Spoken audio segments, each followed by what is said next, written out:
بسم الله الرحمن الرحيم نحمده ونصلي على رسوله الكريم اللهم صل على سيدنا محمد وعلى آل سيدنا محمد كما صليت على إبراهيم وعلى آل إبراهيم إنك حميد مجيد اللهم بارك على محمد وعلى آل محمد كما باركت على إبراهيم وعلى آل إبراهيم إنك حميد مجيد اللهم ألهمنا مراشد أمورنا وأعيذنا من شرور أنفسنا.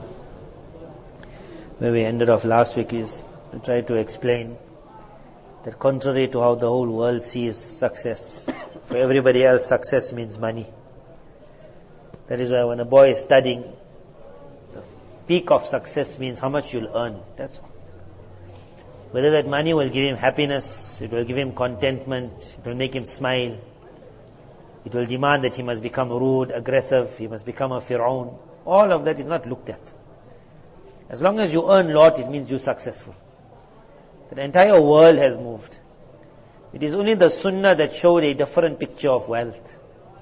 That it showed wealth as an uzr. That strength is in faqr. Babu fadl al-faqri. The great honor of poverty. Never in the world you'll hear a thing like that. The honor of poverty. وَمَا جَاءَ فِي عَيْشِ رَسُولِ اللَّهِ صَلَّى اللَّهُ عَلَيْهِ وَسَلَّمَ. What has been narrated regarding the life of the greatest man, meaning the highest level of poverty. And the purpose of it was, as I said, none of us are ready to become poor. But at least so much we can understand that a rich man is called the ma'zur. He's the person who's sitting on a chair in the masjid. But the person who's standing is not supposed to look at the man sitting and saying, I wish I could be sitting. But the whole world has moved like that. Everyone wants to be rich. There was a time when the ulama had a statement, رَضِينَا بِقِسْمَةِ الْجَبَّارِ فِينَا لَنَا عِلْمُ وَلِلْجُحَّالِ مَالِ. That we are so happy with Allah's division amongst us. That He has left knowledge for us, the inheritance of the Anbiya alayhimus salam. And for those who have not been given knowledge, He has given them wealth. What a sentence it was, how nice it sounded. And really the people who said it, it's attributed to Ali radiallahu anhu. They really lived up to it. رَضِينَا بِقِسْمَةِ الْجَبَّارِ فِينَا. They lived up to it, meaning the time when the world's wealth came to them. They still showed, we don't want it. لَنَا عِلْمُ وَلِلْجُحَّالِ مَالِ. But then the whole world changed, and we landed up in the changed world. In a changed world, many things which you once upon a time thought was so normal became abnormal. What was known once upon a time was completely forgotten. Everything changed. The only one unique thing about Islam is that Islam could preserve it at least. If not in practice with people, but in writing you could find it. Everywhere else you can't even find it. Say to a Jew, you know what's your reality? Once upon a time you also made sajda. The Jew also made sajda once upon a time. Proper sajda. On a carpet, taking out his shoes. But he'll say, I don't see it. I don't see it. Say Islam is that one that it will show you here, it's here, you can't miss it. The only unique thing is that everyone who will read this chapter, Babu Fadl al-Faqr, for some reason the mind will say, this is not possible. To love poverty is impossible. Whereas there was a time when people really loved poverty. It was an honor for them. When me and you read that hadith where a Sahabi radiallahu anh came and he said, Oh Allah's Nabi, I love you. Sallallahu alayhi wa sallam. Nabi sallallahu alayhi wa sallam said, think what you are saying. He said, I love you. He said, then be ready for poverty. Prepare your shield for poverty. Because poverty comes so fast to the one who claims he loves me. Like how when the floods are moving and it goes downstream. When me and you read that narration, it just... There were people in the past who would then stand up and say, Oh Allah's Nabi, I love you. And I'm ready for it. Me and you, we can't think about such a thing. Babu Fadl al-Faqri. But at least to see it written there, to understand once upon a time, this was the honor. So much it will make us realize that Ghina, wealth, is an udhr. It's not the asal. And if Allah has blessed us with knowledge, we're not asking now that me and you must say, I'm happy with knowledge, I don't want wealth. But the opposite mustn't be said, which is happening. That the people of knowledge have today started saying, I want wealth even if knowledge goes. But I want wealth. The main thing is that wealth. رَضِينَا بِقِسْمَةِ الْجَبَّارِ فِينَا. Allah's division amongst us. That wealth and knowledge just don't go together. I am so happy that wealth is coming my way, even if knowledge has to go. So that is one, the whole world, how it sees things. In the chapter is this narration where Rasulullah sallallahu alaihi wasallam was sitting. It was a hadith to teach man how you look at the world. How the world looks at the world. How the world's supposed to look at the world. Because everyone wants to be great. The desire for azmat, greatness, is a natural tabiyat in man. But amazing this desire is to be great. The question is always asked, where great? If that man's desire is to be great in the eyes of Allah, he'll walk a different line. And if his desire is to be great in the eyes of man, he'll walk in a different line. When man wants to be great in the eyes of man, automatically hasad will start. When man wants to be a great alim also. But if he's finding jealousy, it means you want to be a great alim, not in the eyes of Allah, but in the eyes of the world, because jealousy with Almighty Allah can't come. It's a unique thing of the Zat of Almighty Allah. Hazrat Hakim Sahib Rahimullah would mention this, that so amazing it is in the world of love, that when a girl is chosen as the beloved, then every lover of her will hate each other. You'll never see four boys who like one girl, and all of them are saying, hey, how's she, and how far are you getting, and I'm getting so far. And one will say, come let me help you, I'll wake you up to go and knock at her door. He said, in the love of a girl, it's only hatred amongst the lovers. Each one hates the other.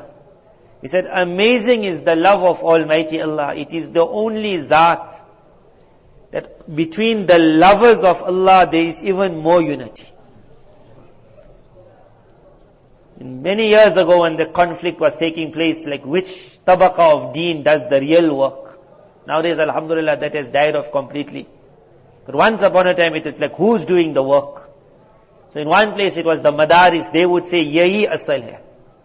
That if there's no madaris, and they would say, najat ka madar, fadail par nahi, masail par hai. That to get najat, you don't need fadail.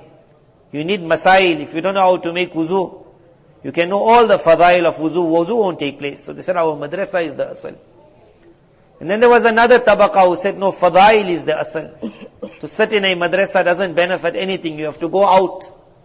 And then they said, kamal is in the cloud. The cloud goes to the place where there's no water. There's no kamal in the well that says, the people, you come and look for us. So that party told the madaris that you all are like a well, we are like the cloud. So they had their view. And then there was the khanka. The khanka would say that without ikhlas, you can do what you want teaching Bukhari. You can go around the world, you got no ikhlas, all Jahannami. We only going to go to Jannah. So much of ikhtilaf, once upon a time. Now, alhamdulillah, practically to a great extent, Allah Ta'ala has broken this. So during that zamana, one alim came and he gave a nice waqiyah. He said one alim tried to calm the people when they were going in this. So he explained there was a king. And 3 people wanted to marry his daughter, 3 princes from different lands. And he understood whoever he gives his daughter to, the other 2 lands will become his enemy. Those kings will get angry. That's what our sons did. So to make everyone happy, he said to all 3 kings, I respect, I love your son and I love your son and I love, but all can't get my daughter. So I'm going to give each one 1 year. And from my own treasury, I'll give them whatever funds they need. That he must go out in 1 year and find a talent that you can't find it in the world. And if he can get that talent and it shocks us, then my daughter will look at each one's talent and then she'll choose the best talent. So the boy, there's nothing wrong with the boy, it's the talent On that she'll make the choice. So you can't be upset with me after. So 3 went out. And after 1 year, when each one was coming back, so the one went, and somewhere in the world he learned. Perhaps he had a mirror or in his hand, whatever he had, that you could look in it. And then if someone says to me, you tell me about this person, how's this person? So you look in your hand and you say, at the moment this person is like this. So that was the one talent he got. Another one got a talent that a certain medicine he found in the world, that if that person is given that medicine, it will push away even death. So if you're on the brink of death and you manage to get that medicine, then you come right. You'll never get, but this is a story. So in a story you can get anything. So you got the medicine. And the third one found the talent that in the blink of an eye, like how the jinn went, or how that advisor of Sulaiman alayhi salam went. So in the blink of an eye, he could go through time, and he could land up somewhere else and grab, or take one whole jamaat with him, let's go. And from here he lands up in America. It's called Tayyul Ard. That the whole land comes close and you just make the journey fast. So 3 of them, each one got his talent, and each one said, what I got the girl. Because in the talent, there's no talent like this. But when they landed up by the king was so amazed. So the king said, okay, let's try it. So he said to the first one that you at the moment, you tell me how's my daughter. So he looked in his hand and he started pondering. But then when he looked and he saw the picture of the daughter, he was shocked. So he showed the king. Because the daughter was not there. Maybe the king had come to visit them, or maybe the daughter had gone somewhere. Whatever had happened, the daughter had become extremely ill. So she was lying in a state where she was going to die in the next few minutes or hours. So he said, do you know this is your daughter? The king said, no one told me. So he turned to the second person and he said, as quick as possible, take us all jumped in the aeroplane of time. And he just closed his eyes, and suddenly they landed by the dying daughter. But when they landed there, he said to the third person, you got your medicine? So he gave the medicine. And suddenly she was saved. So the king now had to thank.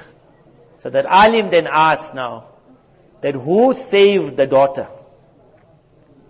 Who saved the daughter? So he said, had the first one not found out she was sick, the talents of the other 2 would have done nothing. After finding out she's sick, had they not been able to reach there, his talent and the last would have done nothing. And if they reach there, and they never have the medicine of life, then reaching there would have done nothing. They would have been there for janazah. What else? So he said, who saved the daughter? He said, the daughter was saved by a united effort. And if any one effort was pulled out, the girl would have gone. And then he explained, in the world, Allah Ta'ala created unique tabaqas of deen. He said, one is the tabaqah of the ulama. He says, although they're sitting in one place and looking like they're doing nothing, but in the light of Quran and Sunnah, they can tell you halat of the world. They can tell you signs of qiyamah. They can tell you fitans that are taking place. They're telling, this is also mentioned in Quran, that's also mentioned in Quran. See, this is also going to happen, that's also going to happen. They can tell you what's going to happen, they can tell you halat. They can tell you the past, they can tell you the future. He says, without that knowledge, but he says, having that knowledge, however, how are you going to get to the ummah? So Allah Ta'ala created another tabaqah. They are the moving tabaqah in the world. That they go around the world so that this knowledge can reach wherever it has to reach. He says, but after reaching those places in far places and pulling those people, he says those people still need a hospital in the end of the day. So then they have something called a spiritual doctor, a sheikh. He says if he doesn't give that medicine, just getting that person from Alaska and bringing him to the masjid, he says the work is still not done. He said you need a united effort. So everyone said, wah, like what a top example. So one person then asked, but I want to know who married the girl. Because some people, they only worried about princess. That's the only fikr. Now there the guy was stumped. So he said, no, it's a story. So if I'm not mistaken, at that time, Hazrat Maulana Abdul Hamid Sahib Damat Barakatuh then mentioned this point. He said, but amazing in the love of Almighty Allah, that for that girl in the ending, only one can get her. And the other two will be given some money and says, good job. But by Almighty Allah, all three will get Allah. And there's no jealousy in between. A greatness if you're searching for by Allah, there'll never be jealousy. There'll never be enmity. There'll never be hatred. But if greatness is in the nas, that's when you will see this jealousy. Why is he speaking? Why can't I speak? To be great in the eyes of Allah. Sometimes a man will prefer, I don't want to give the bayan, let him give the bayan. Because to be great in the eyes of Allah doesn't need you speaking. To be great in the eyes of Allah, I can be quiet and we can be great. I can be crying and I can be great. I can be known, I cannot be known. To be great by Almighty Allah, there's no jealousy. But to be great in the eyes of people, there's conflict, there's hatred. If he wrote one book, I will write 2 books. If he got one madrasa 3 floors, I'll put up 4 floors. If he got 400, I must have 410. The whole thing is just on that fight. Every time something happens there, it itches me here. There'll never be dua for each other, love for each other. But suddenly when Allah becomes the object, he said the ashiks of Allah, they got a unique love amongst themselves. Because each one understands to get closer to my Allah, demands that I must love his friend even more. فَأَحَبُّ الْخَلْقِ إِلَى اللَّهِ مَنْ أَحْسَنَ إِلَىٰ إِيَالِهِ. So you will see one wali of Allah going in front of the other like a student. You will say, Hazrat, make dua for me. That one will stand up, he say, no, you make dua for me. One will take out his turban and he'll say, I want to put it. He wants to put it by his feet. The other one will take it and kiss it. So much of love you will find because each one understands, in respecting him, I'm going closer to Allah. But when it is in the nas, it's just a fight till the day you die.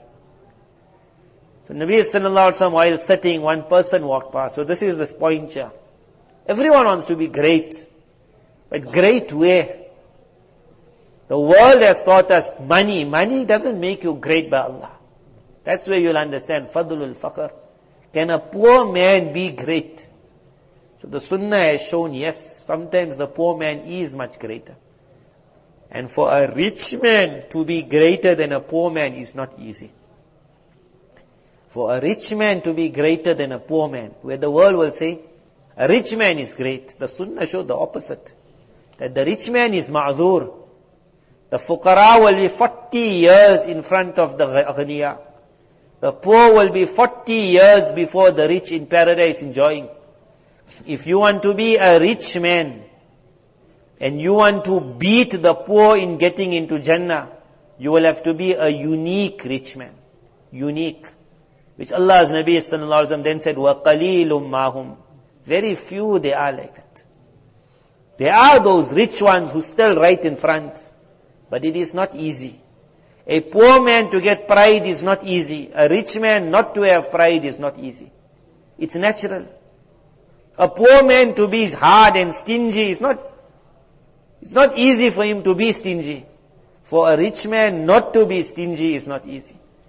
Because the poor man is walking, you'll see sometimes, you'll give him 2 rand. And you'll tell him, give the other guy half. There and there he'll pull out 1 rand and give his friend. That 1 rand is half his fortune. But for him to give half his fortune is like nothing. Yes, yes it. And he just smiles. Sometimes he'll even give the whole 2 rand. You'll say, you gave your whole wealth. 1 shot. And go to the rich man and say, give half your wealth. Can't give half wealth. For a poor man to be generous and give all his wealth is very easy. For a rich man it's not easy. For a poor man not to be jealous, it's very easy for him. He's not jealous of anyone. Actually, he likes you. You're a rich man. When you drive in with your BM, he gets more happy. You say, boss, because you know BM at least give me 5 rand. He doesn't get jealous about your BM. A rich man, when you drive in with the BM, he starts getting upset. Why he got a newer one? A lot of difficulties come with wealth. A lot of difficulties. Understand it's a udhar. It is not a thing that, I wish. And if Allah Ta'ala keeps us a little back, we're not saying in faqr, but a little back from wealth, enjoy. رَضِينَا بِقِسْمَةِ الْجَبَّارِ فِينَا. When wealth comes, it comes with its sicknesses, it comes with its diseases. There were those families that said, we lived many years in difficulty. But in difficulty, there was always love. At night, they would sleep together. They would talk before sleeping. They would read something. The child would say, Mommy, I love you. Daddy, I love you. The father had one fikr, how one day it can be that my child can go to school and he doesn't have to have old shoes. He can have new shoes and he can have new clothing. One fikr he had. And then things started changing and he got that wealth. And then he started working harder. Suddenly the child got good clothing, good shoes. But suddenly at night the child wasn't with the parents anymore. Because now the father is coming home and he got so much of headaches. Suddenly the husband and the wife were not so close again. And then the person wrote that wealth destroyed my whole family. Wealth. He said that very wealth that we died for, when it came, it made my child into an addict and it made my husband into a butcher. Meaning like wild. He fell in love with another girl and because of that, he and his wife would fight. The child would hear the screams, the arguments. This is wealth destroyed us. When you got so much of shauq that I want it. Radina bi qismatil jabbar. So Nabi sallallahu alaihi wasallam was sitting. So he said to a man who was sitting next to him, as somebody passed, he said, Ma ra'yuka fi hadha. What a sentence it was. He said, what do you feel about this? I think he was speaking to the people of knowledge. Rajulun indahu jalisun. There was someone sitting with the Rasul of Allah sallallahu alaihi wasallam. They don't mention who the person was. But if you want to really know who it was me, it was you. Because me and you are the ones sitting by Rasulullah sallallahu alaihi wasallam. Then the poem comes. Marhaban li talibil ilm. Mubarak to you, O students of knowledge. He says, because your breath enjoys the suhbah of Rasulullah sallallahu alaihi wasallam. Anfasuhu, your breath is like a sahabi. Every time you're saying sallallahu alaihi wasallam, every time you're hearing qala Rasulullah. So you sitting, I'm sitting. So as though Allah's Nabi sallallahu alaihi wasallam is saying to me and you, why? Because if our mind is not made right, you cannot expect the world to come right after that. Which one great scholar said that you, O ulama, you are mil'ul ard. You are the milh. Mil means the salt of the world. You have said, Ya milhut ta'am. He said, you are the salt of the earth. He says, but what will make the earth right if the salt itself is spoiled? That's what happened today. What was supposed to be the medicine went off. That salt, if it entered anyway, it would clean every germ. He said, the problem is the salt is the germ now. So he said, now what will make things right? إِذَا فَسَدَ الْمِلْحِ فَمَاذَا يُصْلِحُ الطَّعَامِ إِذَا فَسَدَ الْمِلْحِ. If the salt itself is off, what's going to put the food right after that? So Nabi sallallahu alaihi wasallam said to a person sitting by him, that person is me and you. He said, Ma ra'yuka. What do you think of that person? So who was that person? That person was a rich man. So who's answering? Me and you are answering. The Sahabi radiallahu anh said, Hada rajulun min ashrafin nas. That this is a very great man. He's a sharif, noble, honorable. I'm answering, you answering, because as soon as I saw a smart car, it means great man. And then he said, Hada hariyun wallah. By the qasam of Allah, this man is hariyun means most right, it will be most appropriate. In nakaha ayyunkah. If he has to bring a proposal for marriage, they won't even say, I'll speak to my daughter. Immediately they'll say, yeah. They're so thrilled about it. In nakaha ayyunkah. Wa in shafa'a ayyushaffa'. And if he comes to the house and he says, someone got a problem, before he even mentions, don't worry, sort it out. Because you're such a great man, you came to my house, I'm honored with your visit. Look at the word of the narration. فَسَكَّتَ رَسُولُ اللَّهِ صَلَّى اللَّهُ عَلَيْهِ وَسَلَّمَ. When Nabi sallallahu alaihi wasallam kept quiet, sometimes he would keep quiet because of, he would be like upset. What we will say like, the teacher was disappointed with the answer of the student. That fasakata means that me and you gave that answer. And Allah's Nabi sallallahu alaihi wasallam just kept quiet. Kept quiet means I'm disappointed with your answer. But me and you are giving that answer, isn't it? When we see immediately a rich man, you say, wow. Fasakata Rasulullah sallallahu alaihi wasallam. After a while, another person walked past. So Nabi sallallahu alaihi wasallam looked up and he said, Ma ra'yuka fi hadha. So the Sahabi radiallahu anh said, this is a faqir min fuqara'il muslimin. This man doesn't have anything. He's one of the poor people. He says, hariyun in nakaha alla yunkaha. Most likely if he goes to a house and says, I'm interested in marrying your daughter, the first thing they'll say, but you're not working. So, how can I even think about it? Don't blame me, but get a job. وَإِن شَفَعَ أَلَّا يُشَفَّعَ. If he comes to make some intercession, he says, no one's going to listen. وَإِن قَالَ أَلَّا يُسْمَعَ. Even if he talks and he says, listen to me, no one bothers. Everyone wants to be great. But what does hadith taught? That greatness in the eyes of Allah is not how the world sees greatness. Then Nabi sallallahu alaihi wasallam ended the thing.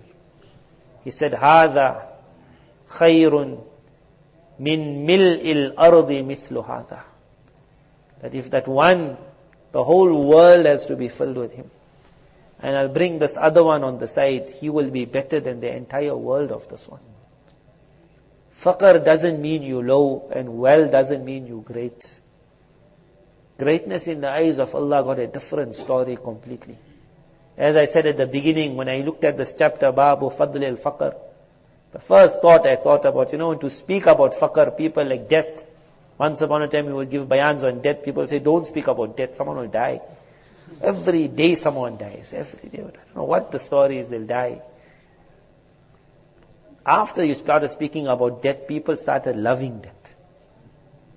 Faqr you have to speak about, so at least a thought comes that there is something to be loved here. It's not to run away from. If you can't run towards it, at least don't run away from it. Learn what it is. It's not a disgrace, faqr, number one. It is actually an honor. It is not the udhr, it's actually the asal. Me and you are the ma'zur. We love wealth, but at least feel bad about it. Don't be thrilled about it. Please feel bad about it. When you will feel bad, you will not show off your love for wealth. You will keep it in. It's like a person who loves cricket, loves soccer. One is he doesn't feel anything wrong about it. So he could be the imam of the masjid also. He'll make assalamu alaikum. Then he'll turn around, you'll think he's turning around to sit in the sunnah direction. He's turning around to ask the man behind, what's the score? Because he doesn't feel bad about it. And another is that imam who was told that this is not the real thing. So he, while he is performing his salah, he wants to know the score also. Soon as he makes salam, he wants someone to say the score, so he listen. But because he's feeling bad, he won't ask. At least he feels bad about it. A time came where people stopped understanding faqr is the asal. And wealth is not the asal. So you'll see when they talk, even if it's the people of knowledge, they only talk of wealth. They only say, you know how much he's earning. You saw the car he's driving. What a house he put up. It's only wealth, it's only wealth. Whereas if you could understand that is the uzr, then you will never talk like that. Then you will show amazement. You will say, I went to his house and I saw there was no bed at all in the house. You'll say, wow. You say, I went in the house and I saw that there was leaks taking place. You'll say, wow. You won't laugh at it. You'll say, this was the man who resembled the Rasul of Allah, sallallahu alaihi wasallam, the closest. Wow, at least. You'll be amazed. So much at least, Babu Fadl al-Faqri. Let us become amazed with what is real. So that at least we will start understanding a sickness to be a sickness. We're living in a time where wealth is the biggest sickness. وَفِتْنَةُ أُمَّتِي الْمَالِ. The fitna of woman, at least people understood it as a woman, as a fitna. They go wild for women, but at least they understood this is wrong. But wealth, you will not find anyone saying it's wrong. They only want. وَفِتْنَةُ أُمَّتِي الْمَالِ. Wealth is also a trap for this ummah. A major trap. Please understand the asal. May Allah Tabarak Ta'ala bless us all. Think of this narration, especially that one sentence. فَسَكَتَ رَسُولُ اللَّهِ صَلَّى اللَّهُ عَلَيْهِ وَسَلَّمَ. When the man said, wow, like he's a great man, Allah's Nabi ﷺ just kept quiet. That keeping quiet means, I'm not happy with your answer. Disappointed at your answer. It's though he's telling me, he's telling you. I am not happy with your rai. And then he's changing our mind. And he says, Hada wallah, this man, he's better than the other, whole earth of the other. May Allah Tabarak Ta'ala put it in our hearts. Work for being great in the eyes of Almighty Allah. Make Allah Tabarak Ta'ala our maqsad. The Zat of Almighty Allah. Jealousy will fall. Hatred will fall. Fights will fall. Because we will understand, for Allah, the more I love everyone around me, the more beloved I come to Almighty Allah. May Allah Tabarak Ta'ala make us all amongst His most beloved, most selected servants. May Allah Tabarak Ta'ala protect us from the fitans of wealth, protect us from the fitan of woman. Wa akhiru da'wana alhamdulillahi rabbil alameen.